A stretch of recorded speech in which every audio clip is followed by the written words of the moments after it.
Cuando faltan 20 minutos para las 9 de la mañana, tramito final de Brisas Primera Edición, lo voy a saludar al juez federal Roberto Falcone. Él es integrante del Tribunal Oral Criminal Federal de la Ciudad de Mar del Plata y está en comunicación con nosotros. Doctor Falcone, buenos días. Alfredo Beslosada lo saluda desde Radio Brisas. ¿Cómo está? Buenos días, Alfredo, ¿cómo le va? Muy Muy bien. bien. Bueno, muchísimas gracias por atendernos, sobre todo en este día feriado. Y le comento a la audiencia, la idea de hablar con usted tiene que ver con que por el Tribunal Oral Federal pasan y han pasado en los últimos años, desde que comenzaron aquellos juicios por la verdad en la ciudad de Mar del Plata, ya por 2001, si no recuerdo mal, 2000-2001, y naturalmente desde 2003, 4 en adelante, se están también desarrollando un montón de juicios que tienen que ver con la reapertura de causas vinculadas a delitos de lesa humanidad en el área de Mar del Plata y en la región. Y lo que quería preguntarle, doctor Falcone, es, bueno, en este nuevo aniversario del último golpe de Estado, ¿qué significa, no? Pasa el tiempo, 49 años, vamos rumbo a los 50, pero la convocatoria de los organismos de derechos humanos sigue estando presente y la idea de, bueno, poner siempre sobre la mesa el debate, la discusión y la recordación de esta fecha está ahí en la agenda, ¿no? Pero quería preguntarle a usted, bueno, como juez federal, como hombre de la justicia que está directamente vinculado a los juicios en este caso, bueno, preguntarle su reflexión sobre esta fecha, ¿no? Bueno, nos tenemos que retrotraer a octubre del año 2000. Uh-huh. Parece mentira, pero ya han pasado casi 25 años. Ahí fue cuando diversas instituciones de Mar del Plata se presentaron ante el Tribunal Oral Federal. En aquel momento estaba integrado con los jueces Portela y Parra, Uh-huh. y pidieron la apertura de un procedimiento que no se conocía, porque era el ejercicio de una acción procesal tendiente a averiguar qué es lo que había ocurrido durante el terrorismo de Estado. Luego a este procedimiento se le llamó el juicio por la verdad, pero en realidad todavía no tenía esa denominación. Claro. Y era un proceso extraño porque la pretensión punitiva estaba extinguida. Estaban las leyes que se habían sancionado durante el gobierno de Alfonsín que impedían la persecución penal. Entonces desde allí se empezó a averiguar en audiencias orales y públicas, lo cual de alguna manera es un contrasentido porque todas las investigaciones se hacen de manera reservada. Hacer una investigación pública es muy complicado. Uh-huh. Pero lo que pasa es que nosotros éramos un tribunal oral y no había ningún peligro de punición porque las leyes de Alfonsín habían extinguido la persecución penal. De manera que, bueno, que se empezó a investigar todo lo que había acaecido durante el terrorismo de Estado, que no empezó el 24 de marzo del 76, eso fue un conflicto porque ya mucha gente, no de los organismos de derechos humanos precisamente, sino pero otro tipo de personas que podían verse involucradas en los hechos, obviamente empezaron a hostigar muy fuertemente al tribunal. Uh-huh. Y bueno, y llevamos adelante una tarea que creo que fue muy buena. Escuchamos a cientos y cientos de testigos, recibimos relatos estremecedores. Uno podía imaginarse que algunas cosas habían ocurrido, pero le digo sinceramente que otras no. Uh-huh. No podíamos creer muchas de las cosas que se escuchaban.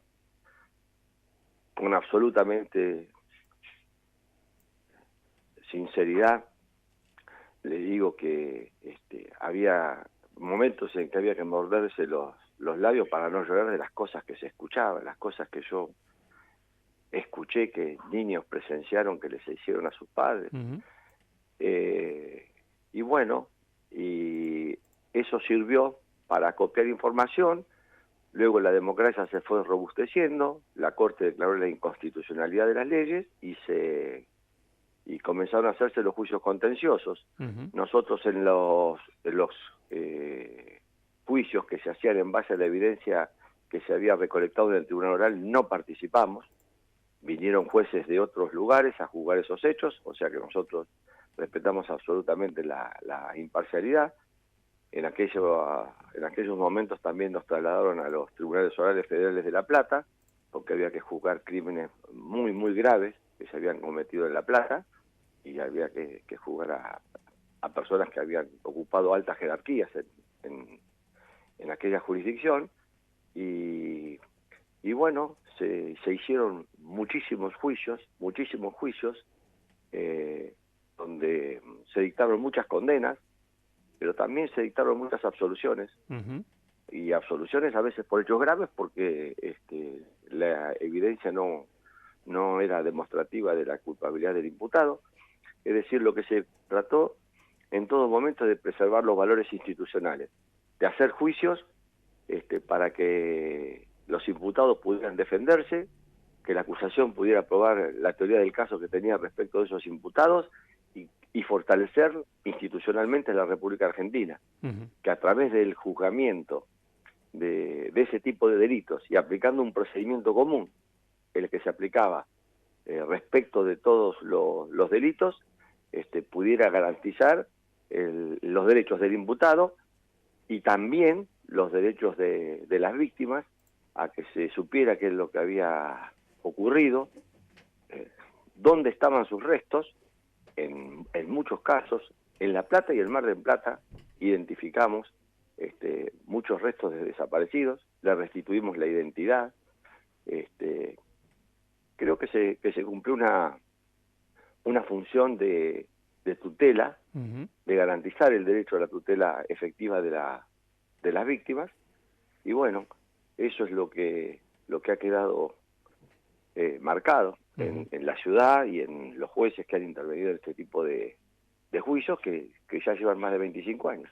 Estamos hablando con el doctor Roberto Falcón, él es integrante del Tribunal Oral Federal de la Ciudad de Mar del Plata, que es el que interviene en la investigación, o en más bien el llevar a debate, a juicio oral, los casos vinculados a delitos de lesa humanidad en la Ciudad de Mar del Plata. Como bien planteaba él, durante una etapa inicial terminaron formando parte de este proceso que se conoció como juicios por la verdad, que no tenía un valor punitivo, pero después de que se derogaron las leyes de obediencia debida y punto final, ya concretamente eran juicios en los que se buscaba eventualmente determinar responsabilidades penales de potenciales imputados. Doctor, lo que le quiero preguntar, yo recuerdo, y usted lo mencionaba recién, cuando arrancaron, yo recién me iniciaba en el periodismo allá por 2000-2001, cuando arrancaron los juicios por la verdad, en ese momento había presiones en la ciudad de Mar del Plata, que tiene por momentos cosas de pueblo chico, ¿no? Para que los juicios no se desarrollaran. Una vez derogadas las leyes de obediencia debida y punto final, una vez que se empezaron a desarrollar juicios que podía llegar a terminar con personas condenadas, ¿ha habido presiones nuevamente para que esto no avanzara? ¿En qué instancias está actualmente esa situación, teniendo en cuenta también que por ahí ciertos vientos de época también cambian? Mire, se produjeron muchas presiones, y no precisamente del lado de los militares, que ellos acataron el juzgamiento, por supuesto que plantearon todo lo que tenían que plantear, porque ese era su derecho, sino de personajes civiles que se habían transmutado y que estaban ubicados e implicados en posiciones sociales expectantes en la sociedad Mar del Plata. Eso sí generó un clima de cierta molestia que era permanente, porque claro, es lo que yo le digo, las investigaciones no se hacían de manera reservada, sino de manera pública, porque no había un procedimiento específico que determinara cómo se investigaban esos delitos. Entonces lo que nosotros queríamos hacer es mostrarle a la sociedad qué pruebas estaba recibiendo. Eso generó inconvenientes. En otras instancias, por ejemplo, cuando me tocó juzgar en La Plata a Echecolás, a Jimmy Esmar, que era el gobernador de la provincia de Buenos Aires, al propio gobernador Ibérico Sánchez, sí tuvimos episodios bastante complicados. Teníamos presiones de diarios de tiraje nacional muy importantes, pero se dictaron las sentencias que se tenían que dictar, se hicieron las cosas que se tenían que hacer. Ellos nos hicieron decenas de denuncias, pero siempre nos sentimos acompañados por el Consejo de la Magistratura, y nunca tuvimos ningún problema. Ujú. Pero hay una jerarquía del poder que se sintió muy molesta con las investigaciones y con el juzgamiento de estos hechos. ¿Y cómo está la situación actualmente? Mire, ya está consolidado. El juzgamiento de los crímenes de lesa humanidad es algo que la sociedad reclamaba, lo ve como una conquista, y fíjese que durante el gobierno de Mauricio Macri, por ejemplo, se siguieron tramitando los juicios con normalidad, no hubo ningún problema, y la Cámara de Casación no modificó ni un ápice de su jurisprudencia y sigue trabajando hasta el día de hoy. Yo creo que esto es indetenible, que no hay nada que lo pueda parar, porque los convenios internacionales de derechos humanos dicen que estos delitos son imprescriptibles, que no pueden ser susceptibles de amnistía, razón por la cual es una obligación del Estado de garantizar la prestación del servicio de justicia. O sea que el problema que tenemos es un problema de agenda, porque estos juicios llevan mucho tiempo y nosotros también tenemos detenidos con prisión preventiva en otros casos. Entonces muchas veces tenemos que tratar de hacer un equilibrio, porque hay casos que están esperando hace muchos años, por ejemplo algunos que tenemos para hacer ahora, pero también tenemos presos que vienen sufriendo prisión preventiva hace bastante tiempo, que son jurídicamente inocentes y tenemos que hacerle el juicio. En Mar del Plata hay un solo tribunal oral federal. ¿Sabe qué jurisdicción tiene? Hasta el límite de La Pampa. Entonces se hace pero muy difícil atender en un tiempo oportuno a todos estos hechos. Pero la situación en cuanto al juzgamiento no es discutible, ni hay ahí ningún inconveniente.